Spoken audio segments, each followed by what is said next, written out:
Hi everyone, it's Jerry. I have a brief game to share with you from 1972. On the white end, Mikhail et al. Playing against the 1968 Estonian champion Aarne Hermlin. Alright, on board, we're going to see this King's Indian attack setup. Only a 19 mover, an excellent game here for initiative. Very unusual 6th move by Tal. Very early, knight h4.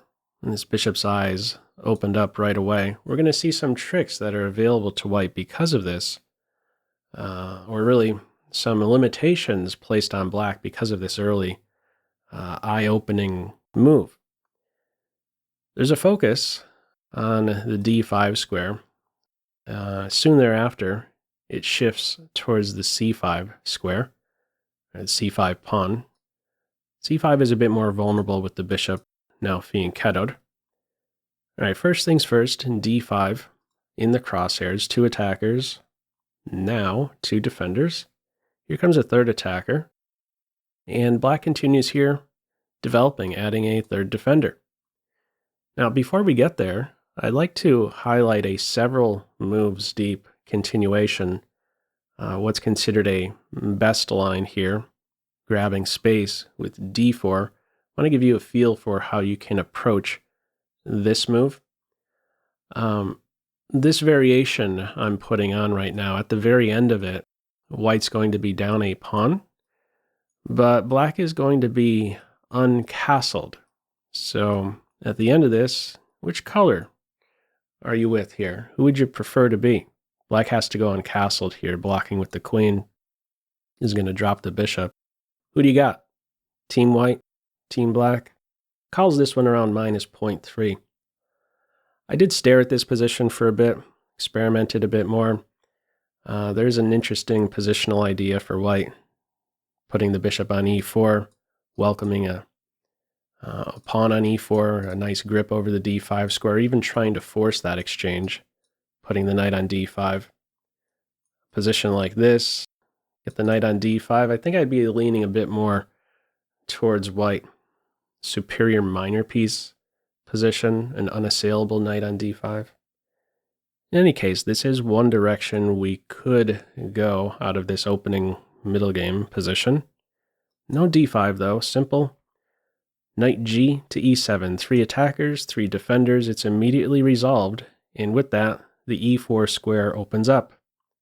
Tal hops right to it, and here we go. The focus is now c5. A point that is not conveniently defended. With this knight on h4, with this bishop's eyes now opened up, the convenient defense of c5 in general is with a pawn. In this game, queen e7 is played.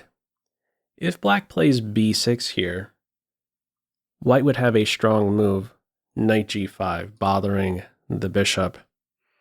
Notice in this position, this is not an option to recapture on e6 with a knight. This would hang the knight. What other options would black have here? f5 is not an option. No g4, no h3. You go here, you drop the knight. And if you go home, you run into queen f3, and there's a problem on these 2 points. Says best is to return to e6. Not what black wants. Okay, in this game, it is queen e7, and we continue now with c4. If white tries knight g5 here, this is where we can have knight c7. No bishop takes knight here, not hanging in this case, and black's in a spot to meet this capture with this one, and there's a huge grip over the d4 square. Calls it around equal. Okay. In this game, we have c4. Tal's looking to simply complete his development. This guy still needs a job. This queen still has to do something. The central knight is kicked away. c4 is also saying, in a way, I don't care that I have this half-dead d-pawn now, this backward d-pawn. I just want to fly out with my pieces. So first things first, go away, knight. e3 is now given to the bishop. c5 is now hit twice. Black continues in what seems like a perfectly reasonable way. Drops the knight into d4. Doesn't like this. What is considered best? Knight a6. What's the issue with knight to d4? Well, in the game queen a4 is played, this isn't considered best. Here's how the computer wants to approach this. First of all, if you take on d4, black is cool here. Black would simply take towards the center. The computer wants to first undermine the bishop pawn.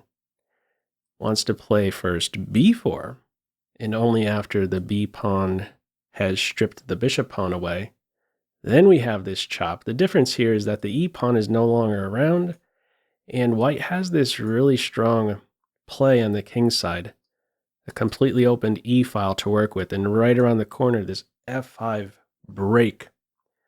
This is an excellent position for white.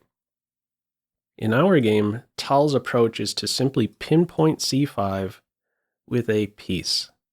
So he flicks in a check, bishop d7, and plays queen to a3. Now before going for this sequence, Tal had to assess this knight c2 variation. Knight c2 is not a good option for black. Black does play in the best way here with knight c to e6. If black plays knight c2, white can take on c5, and this position here is considered better, considered winning for white. The imbalance we have at the end is a knight and 2 pawns for the rook. All right, in our game, no knight c2, knight c to e6 instead. Follow-up, bishop captures knight. Pop quiz, how would you reply to this move? Feel free to pause the video. Okay, in the game, it is e takes d4, and this is a losing move. What's considered best is knight takes d4. This wouldn't be a good option in this case, taking towards the center, because now white can drop a knight into d6 with check, win a pawn here. White has plenty of ways to approach this. You could win a pawn or just simply continue activating your pieces, looking for an f4 break. Computer wants to play knight takes. Says it's okay to part ways with a pawn like this. There is certainly compensation here for black. Again, this guy here is half dead for white. Very strong knight. Black also has the bishop pair. Black does not play in this way, however. He takes with the e-pawn, stays trained on that c5 point. 2 attackers, 2 defenders on that. From here, rook a to e1. Black castles. In comes f4. And how do you deal with this idea to simply push with f5? This last move, f4, activates white's last piece, really. This rook is now productive. It's supporting an f5 break. Black continues with bishop c6. What other options are there if you try to get off of the e-file? White can still play f5, and this position here, I'm not exaggerating, every white piece is better than black's. The big thing that sticks out in a position like this are the rooks. White rooks versus black rooks. Look at the mobility of the white rooks here. Black rooks staring at a pawn. Okay. Anything else to look at? One other try. Okay, if black plays f5, it's not going to end well. White's going to pile up on that e6 square right around the corner. White's ready to take twice on that square. In the end, pin and win of the queen. Could also look to double rooks on the e-file. It's not going to end well for black playing f5 here, trying to stop white from playing f5. Okay, in this game, bishop c6 it is. In comes f5. And the follow-up is bishop takes knight. If you move the knight, that's going to hurt. f6. And if you take here, wow, this is just crushing. A knight on f5 is worth, feels like more than a rook All right, in this game, it's simply bishop takes, and after just one more move, pawn takes, knight, black resigns. He's going to lose a piece. Going to win this guy next.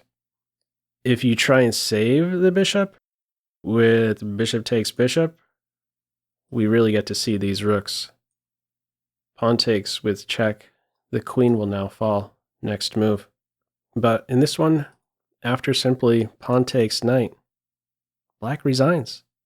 He made it look really simple. One aggressive move after another. Very nice example here for initiative right out of the opening, kicking off with that early knight to h4 move. What do you think about that one? Something you're maybe interested in experimenting with? Certainly has my attention. Some nice ideas there with knight h4. Anyhow, feel free, as usual, to leave any feedback to this video in the comment section below. I hope you enjoyed it and maybe took a thing or two away. That's all for now. Take care. Bye.